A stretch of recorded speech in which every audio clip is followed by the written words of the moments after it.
Chers amis, l'année qui s'est écoulée a été très difficile. Pourtant, au milieu de tant de mauvaises nouvelles, il y en eut de bonnes.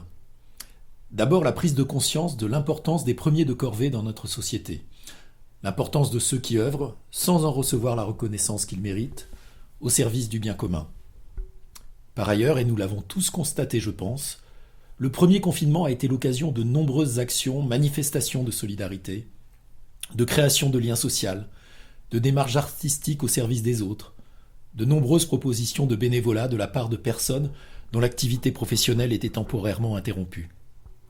Quant aux associations de solidarité, elles ont réagi rapidement afin de mettre en place des aides à la hauteur des besoins de ceux qui se retrouvaient brutalement sans ressources.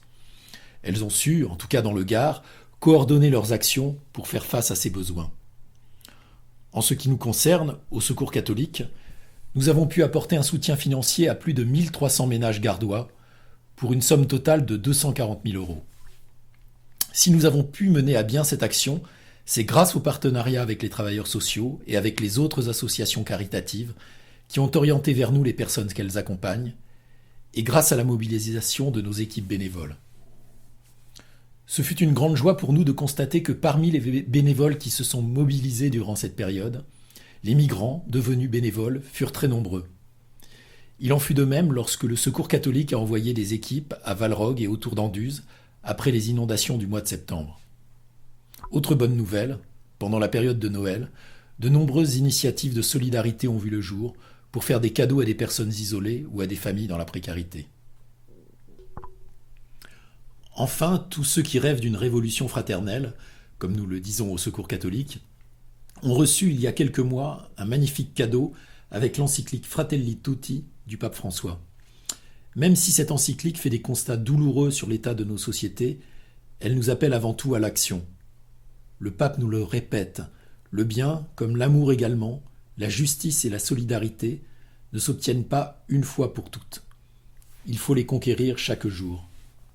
Alors, nous formulons le vœu que ce dont nous avons été capables en 2020, nous tourner vers les autres, téléphoner à une personne isolée ou dans la détresse, applaudir ceux qui prennent soin des autres, nous rassembler pour être plus forts dans la solidarité, faire preuve de créativité pour donner de la joie, pour lutter contre la morosité, effacer les distances pour être ensemble en utilisant les moyens numériques, nous formulons le vœu que nous soyons à nouveau capables de le faire, et même plus, en 2021.